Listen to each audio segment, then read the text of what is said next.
गरीब जिठानी आई शहर। मुंबई जैसे बड़े शहर में पायल अपने पति करण के साथ आराम से रहती थी। ना सर पर सास ससुर, ना आगे पीछे ननद जिठानी, किसी चीज की कोई टेंशन नहीं। ये बहुत सही किया तूने, जो शादी के पहले ही अलग होने की शर्त रख दी थी, वरना उस गांव के घर में तू कैद हो जाती। गोबर भैंस झोपड़ी में तेरे दिन बीतती। मैं इतनी भी पागल नहीं हूँ इतनी। मैं उन लड़कियों में से नहीं हूँ जो प्यार में सूखी रोटी खाकर रह ले। शीश महली मुझको भाए, मुझसे सूखी रोटी ना अंदर जाए। मान गए बहन तुझे। वैसे अच्छे खासे दिनों तक तेरा रिलेशनशिप चला था। अब मान ली करण की प्लेसमेंट नहीं होती तो क्या तू उससे शादी नहीं करती? अरे तो कौन सी उसकी अच्छी प्लेसमेंट हुई थी? बीच में तो नौकरी भी चली गई थी उसकी। इसीलिए तो मैंने सगाई के बाद काफ़ी देर ब्रेक लेकर रखा था कि अब इसकी नौकरी हो तब मैं शादी करूं। अरे भाई, कहाँ रखेगा मुझे उस गांव में? लड़का मेरे खर्च उठाने लायक तो हो। पर पता नहीं मेरे जेठ जेठानी को उस गांव में क्या दिखता है जो गांव छोड़कर बाहर जाना ही नहीं चाहते। शादी के बाद आज तक मैंने उनका मुंह तक नहीं देखा। गांव में तुम्हारा भी हिस्सा होगा ना? कहीं तुम्हारी जिठानी तुम लोगों के हिस्से को खाने के लिए तो गांव में नहीं बैठी हुई है? पता भी नहीं चलता यार। यहाँ एक फ्लैट लेकर लोग खुद को अमीर समझ लेते। गांव में ना लाख लाख रुपए की गाय होती है उनके पास, 100-200 एकड़ प्लॉट्स होते हैं, अरबों की प्रॉपर्टी होती है यार इन गांव वालों के पास। तेरे हिस्से 20 हेक्टेयर का भी प्लॉट हुआ ना तो इट्स अ ह्यूज नंबर। बिल्कुल सही कहा यार तूने इत्ती। ये तो मैंने सोचा ही नहीं था। और हाँ यार इत्ती, यू आर राइट। अगर हमारी कोई ऐसी प्रॉपर्टी गांव में है तो मुझे पता तो होना चाहिए ना यार। रात को जैसे ही करण आता है, पायल अच्छा खासा माहौल बना लेती है और कोने में मुंह फुलाकर बैठ जाती है। क्या बात है, आज मेरी चिड़िया चहचहा नहीं रही? हाथ मुंह धो लो करण, मैं अभी तुम्हारे लिए डिनर लगा देती हूँ। मेरे लिए क्यों? तुम मेरे साथ डिनर नहीं करोगी? अच्छा, भूख लग रही थी तुम्हें? कर लिया क्या पहले ही डिनर? आज तक तुम्हारे बिना डिनर किया है क्या जो आज कर लेती? मुझे नहीं खाना है कुछ भी। आज तुम अपनी फ्रेंड से मिलने गई थी ना? ज़रूर वहाँ कोई बात हुई होगी। किसी ने कुछ कह दिया है क्या? मुंबई जैसे शहर में सरवाइव करना कितना मुश्किल है, ये तुम जानती हो ना करण। ऊपर से यहाँ की लाइफ इतनी लेविश है। मेरी फ्रेंड के पास इतनी महंगी महंगी गाड़ियाँ हैं, इतनी महंगी महंगी ज्वेलरी है। अब मैं उनसे कंपेयर तो नहीं कर सकती, पर अगर हमारे पास कोई प्रॉपर्टी है जिसे बेचकर हम अपने शौक पूरे कर सकते हैं तो हमें करना चाहिए ना? अरे बिल्कुल करना चाहिए। तुम्हारे पेरेंट्स अगर तुम्हें कुछ दे रहे हैं तो तुम बिल्कुल उस प्रॉपर्टी को ले लो। मैं तुम्हारी पुश्तैनी प्रॉपर्टी की बात कर रही हूँ जो गांव में है। या जेठ जेठानी को कह दो कि हम उन्हें प्रॉपर्टी दे देते, उनके बदले हमें कैश दे दे। वो लोग तो दिन भर खुद गायों के बीच रहते हैं। एंड्रॉयड फ़ोन भी नहीं है वहाँ किसी के पास। वो कहाँ से हमें कैश देंगे? और दूसरी बात ये कि मेरे गांव की प्रॉपर्टी का कोई हिस्सा बचा ही नहीं। याद है जब हम MBA कर रहे थे तो तुम्हें एक स्टार्टअप करना था, रेस्टोरेंट वाला। उसके लिए 45 लाख रुपए कहाँ से आए थे? गांव की ज़मीन बेची थी, तब मेरा हिस्सा तो वही ख़त्म हो गया। और रेस्टोरेंट तुम चला नहीं पाई। अरे मैं नहीं चला पाई रेस्टोरेंट, तो रहने दो ना। तुम्हें चाहिए घर में बना हुआ खाना। अगर मैं रेस्टोरेंट को टाइम देती तो तुम्हें जो 3 टाइम खाना बना बनाया मिल जाता ना, वो नहीं मिलता।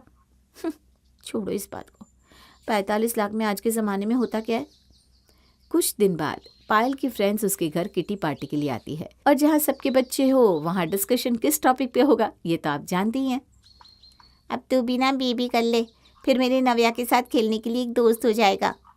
अरे तो तू कर लेना एक और बच्चा। नव्या की फ्रेंड दिलाने के लिए मैं इतना रिस्क नहीं ले सकती भाई। You are 30 already. अब ड्रामा मत कर, फिर बच्चा होगा भी नहीं। बेबी के बाद ही फैमिली कंप्लीट होती है पायल। जब तक खुद का बच्चा नहीं होना तब तक पति 10 अफेयर चला लेता है।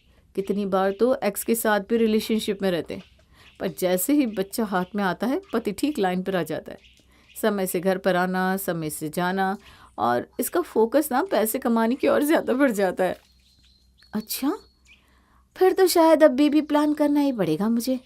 और पायल बेबी प्लान करना शुरू कर देती है। 3 महीने बाद उसे पता चलता है कि वो माँ बनने वाली है। सुबह सुबह उठकर करण ऑफिस जा रहा होता है कि पायल की आंख खुल जाती है। आज ऑफिस मत जाओ ना Karan, I am not feeling good. अरे ये तो बहुत ज़्यादा प्रॉब्लम हो गई है पायल। 2 दिन ऑलरेडी मैं तुम्हारे कारण छुट्टी ले चुका हूँ। आज ऑफिस नहीं गया तो बॉस कहेंगे कि घर पर ही बैठो, और जॉब चली गई ना तो इस आने वाले बच्चे का खर्चा कैसे चलेगा बताओ। उसका छोड़ो, हमारा खर्चा कैसे चलेगा। तुम एक काम करो, मम्मी से बात करो, उन्हें यहाँ बुला लो, वो तुम्हारा ख्याल अच्छे से रख लेंगी और मैं ऑफिस जा पाऊँगा। पीछे से मुझे तुम्हारी टेंशन भी नहीं रहेगी, वरना ऑफिस में होकर भी ना मेरा ध्यान तो यहीं रहेगा, क्या ही काम कर पाऊँगा मैं वहाँ। करण की बात मानकर पायल अपनी माँ को कॉल लगाती है। 3 बार कॉल किया, मम्मी कहाँ हो तुम। अरे बेटा मैं तो गोवा आई हूँ, बेटे बेटियों की शादी हो गई, बहू को बच्चा हो गया, अब नहीं घूमूंगी तो कब घूमूंगी। पता क्या कह रही थी तू। मैं प्रेग्नेंट हूँ मम्मी, कुछ दिनों के लिए मेरे पास आओ ना। अरे इतनी क्या जल्दी थी बेटा तुझे, बहू के बच्चे को साल भर हुआ नहीं कि तूने नंबर लगवा दिया। अब मैं नहीं आने वाली, पागल समझाया क्या तूने मुझे। प्रेम के बेटे की चड्डियाँ धो धोकर मेरी उंगलियाँ गल गई है, अब तेरी उल्टियाँ साफ करूँ। एक नर्स रख ले, या उससे अच्छा अपनी उस गंवार जेठानी को ही बुला ले। आप नहीं आ रहे हो मम्मी। अरे मेरी भी तो उम्र देख बेटा, मेरे घुटने जवाब दे रहे हैं। यहाँ के बाद मेरी मनाली की ट्रिप है, वो टिकट कैंसिल कराऊंगी तो पैसे भी चले जाएंगे, और मैं वहाँ आ भी गई ना तो पता चला मेरा भी काम तुझे करना पड़ गया। इसीलिए कहती हूँ कि अपने गांव से अपनी जेठानी को बुला ले, वो ठहरी जवान आराम से भाग भाग कर घर का सारा काम कर देगी। बर्तन वाली को भी हटा देना, वही सब कुछ संभाल लेगी, घर में 2 पैसे बचेंगे। अरे पर मम्मी वो तो गांव की गवारन है। अरे पर तुझे तो अपने काम से मतलब है ना, अपना काम निकलवा ले फिर भेज देना उसे। और वो पायल जो दिवाली होली पर भी अपनी जेठानी को फ़ोन नहीं करती थी, वो आज अपनी जेठानी को फ़ोन लगाती है। नमस्ते भाभी जी, कैसी हैं आप। अरे बहू तू सब ठीक तो है बेटा, कितनी बार फ़ोन मिलाया हमने तुझे, बात ही नहीं हो पाई। हर बार कोई औरत फ़ोन उठा कर कहती थी रांगा नंबर। कोई सर्वर प्रॉब्लम होगा भाभी, वो छोड़िए। हमारे घर का चिराग आने वाला है, मैं माँ बनने वाली हूँ। मेरी तो सास के बराबर आप ही हैं। ये कह रहे थे पहले भाभी को ही बताओ, तो सीधा आपको बताया। बहुत दिन हो गए भाभी आपसे मिले, अब ना सब छोड़ छाड़ कर यहाँ आ जाइए मिलने हमसे, टिकट करवा देती हूँ।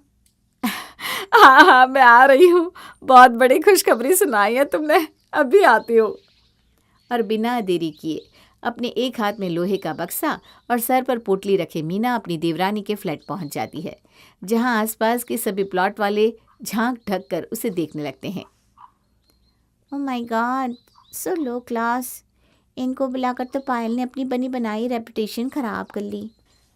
जैसे ही मीना पायल के घर के दरवाजे पर पहुंचती है, पायल उसे इस तरह देखकर चौंक जाती है। ओह माय गॉड भाभी, आपके पास अच्छी ट्रॉली भी नहीं थी क्या।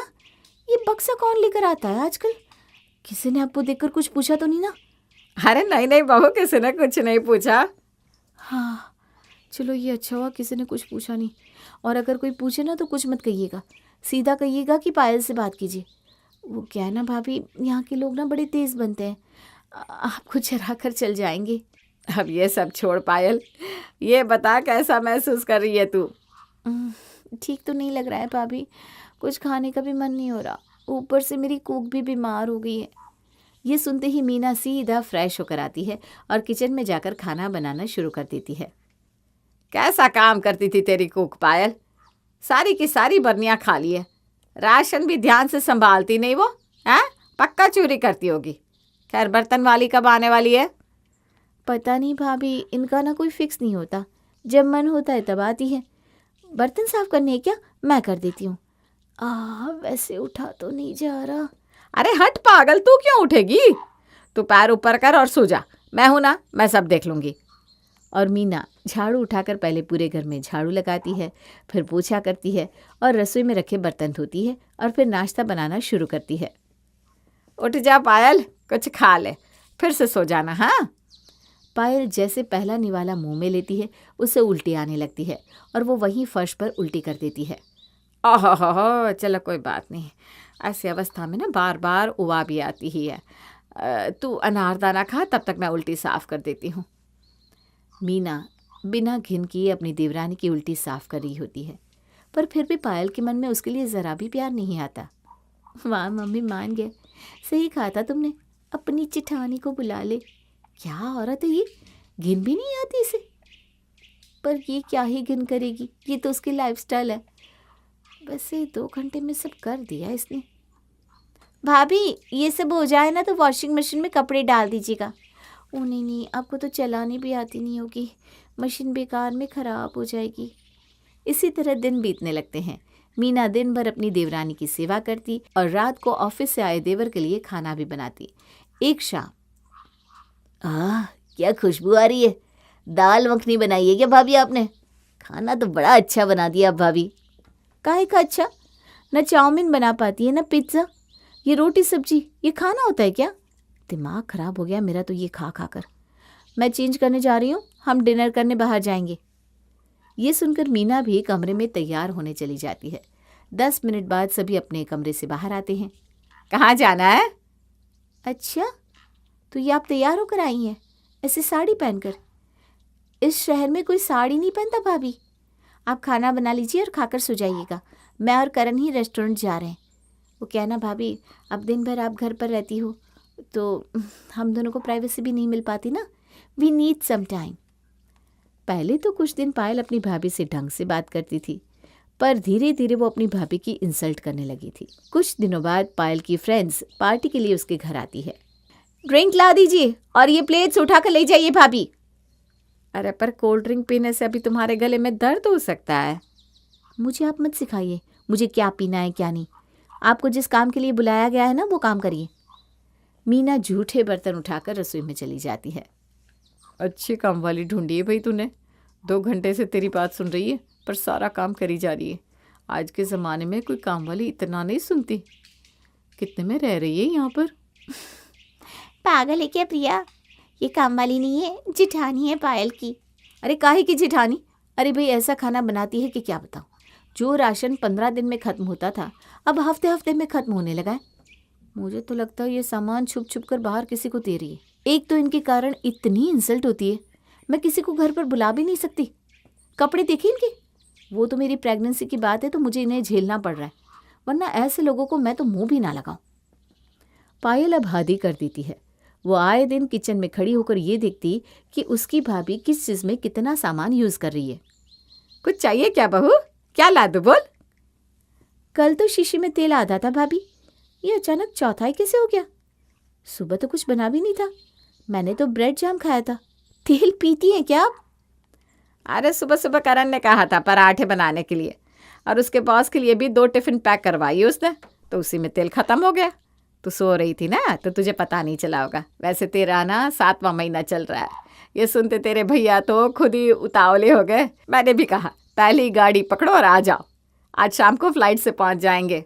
फ्लाइट के पैसे कहाँ से आ रहे हैं उनके पास? और फ्लाइट में पहले कभी चढ़े हैं क्या? अच्छा, अब अगर छोटा भाई खर्च उठा ही रहा है तो फ्लाइट में ही उठेंगे। सही है। और शाम को जैसे ही प्रियतम घर पर आता है उसे देखते ही पायल सीधा उठकर अपने कमरे में चली जाती है और ऐसे मुंह सुजाकर बैठ जाती है मानो उसका कोई दुश्मन आ गया हो। शायद मुझे नहीं आना चाहिए था।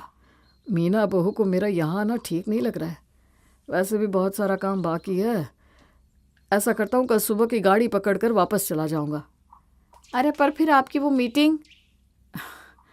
मीटिंग हो सके तो आज ही कर लूँगा। तभी पायल के फ़ोन पर करण का फ़ोन आता है। सुनो ना पायल, आज बॉस के साथ कुछ कलीग्स आने वाले हैं, खाना वाना रेडी कर लो। पायल फ़ौरन बाहर जाती है और अपनी भाभी से कहती है, जल्दी खाना वगैरह रेडी कर लीजिए, 7-8 लोग आ रहे हैं ऑफिस से, करण के प्रमोशन की बात है, जल्दी कीजिएगा भाभी। मीना रसोई में जाती है और काम करना शुरू कर देती है। कुछ देर बाद ऑफिस से करण के साथ उसके कलीग और बॉस आते हैं। सोफे पर बैठे प्रियतम को देखकर वहीं खड़े के खड़े रह जाते हैं। ओह माय गॉड सर, आप यहाँ? आप कब आए सर? आपने बताया होता हम आपको लेने आ जाते। तुमने बताया नहीं प्रियतम, सर तुम्हारे रिलेटिव है, साथ में मैम भी आई है क्या सर? तभी किचन से हाथ में ट्रे लेकर मीना बाहर आती है। अरे मैम आप क्यों काम कर रही है, हम करते ना। प्रेम यार मैम को बिठाओ, हमारी कंपनी की सीईओ है ये। प्रोटोकॉल नाम का चीज़ होता है या नहीं? हमारे लिए तो आप प्रेरणा है मैम। इतना सब कुछ होने के बाद भी गांव में रहना, इस लाइफस्टाइल में रहकर भी इतनी बड़ी अंपायर की मालिक होना, 24 घंटे काम करती है आप। We want to be just like you. आपको शायद कोई गलतफहमी हुई है, ये तो मेरी जेठानी है, गांव में रहती है। मिल्की ट्रे, इस कंपनी के ऑनर प्रियतम सर और मीना मैम ही हैं। भैया, ये कंपनी आपकी है? मैं आपकी कंपनी में इंजीनियर हूँ। MBA के बाद याद है जब तेरी नौकरी छूट गई थी, फिर जिस लीड से तुम्हारे पास इस जॉब की इन्फॉर्मेशन आई थी वो मेरे ही PA ने भेजी थी। मुझे पता था अगर तुझे ये बात पता चली तो शायद तू ये पोस्ट ना ले। ये सब छोड़ो, मीना तुम चाय लगाओ। पायल को कुछ समझ में ही नहीं आता। वो वहीं की वहीं खड़ी रह जाती है। अपनी जिस जेठानी को वो नौकरों की तरह ट्रीट कर रही थी, वो उससे भी ज़्यादा पढ़ी लिखी और इतने बड़े कंपनी की ऑनर थी। करोड़ों की प्रॉपर्टी होने के बाद भी इतनी सीधी, इतनी घरेलू। अपने सामने ये सब देखकर पायल का मन ग्लानि से भर जाता है। वो फूट फूट कर रोने लगती है। भैया भाभी, मुझे माफ़ कर दीजिए। कितनी जिल्लत की मैंने आप दोनों की। आपको आए हुए 1 मिनट नहीं हुआ था भैया कि मैं आपके सामने से उठकर चली गई। आप चाहे तो इस फ्लैट के जैसे न जाने कितने फ्लैट खरीद सकते, पर फिर भी मैंने भाभी पर राशन चोरी का इल्ज़ाम लगाने से पहले सोचा भी नहीं। मुझे तो ये समझ में नहीं आ रहा किस मुंह से मैं आप लोगों से माफ़ी मांगूं। अरे पगली, ये गलतियां बच्चे नहीं करेंगे तो हम जैसे बूढ़े करेंगे क्या? तो बस इन चीज़ों की टेंशन छोड़ और हमारे ख़ानदान के वारिस को जन्म देने की फ़िक्र कर। भगवान ने ऐसे भी मुझे इस सुख से वंचित रखा है। कम से कम तेरे बच्चे को ही देखकर मैं खुश हो जाऊंगी। बच्चा मेरा नहीं होगा भाभी, ये आप ही का होगा। और मीना बिना एक भी बार सोचे पायल को माफ़ कर देती है और पायल का परिवार फिर से एक हो जाता है।